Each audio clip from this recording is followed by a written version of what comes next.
పులి వేటకొచ్చింది. అభిషేక్ శర్మ ఫామ్ లోకి వస్తే ఎలా ఉంటుందో శాంపుల్ చూపించాడు.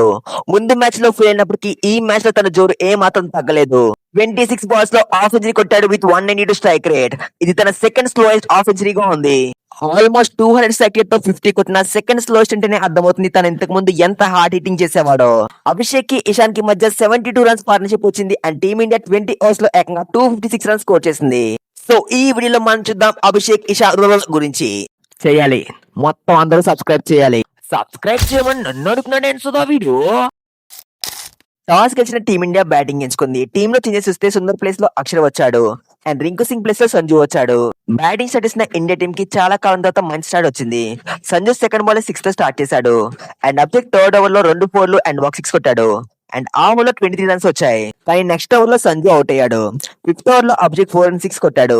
ఇషాన్ అయితే స్లోగా స్టార్ట్ చేశాడు. ఇషాన్ కి అభిషేక్ మధ్య మంచి పార్ట్నర్షిప్ వచ్చింది.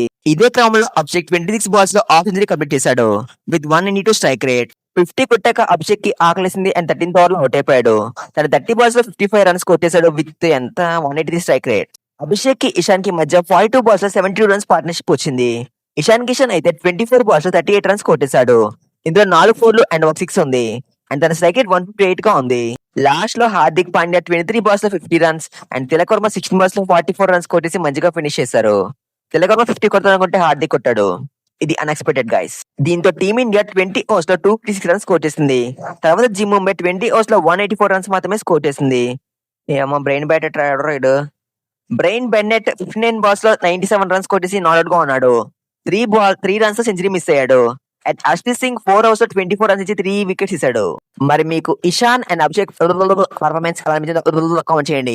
సో వీడియోని ఎక్కువ మంది చూడడం నాకు తెలుసు. సో అందుకే వీడియో అడిట్ గా ఉంటది. సో మీరు లైక్లు కొట్టేసి కామెంట్ పెట్టేసి హైపుల్ చేసేసి వీడియోని వైరల్ చేయకండి. అంటే చేయొద్దని కాదు, చేసినా పర్లేదు. అయినా ఎందుకు ఇవన్నీ ఇప్పుడు మనం చేస్తున్నాం కదా వీడియోలో, ఎందుకు ఇవన్నీ ఫోన్లో చేయండి. అయినా మీరు ఇక్కడ వీడియోస్ అంటే సాహసాన్ని చెప్పాలి.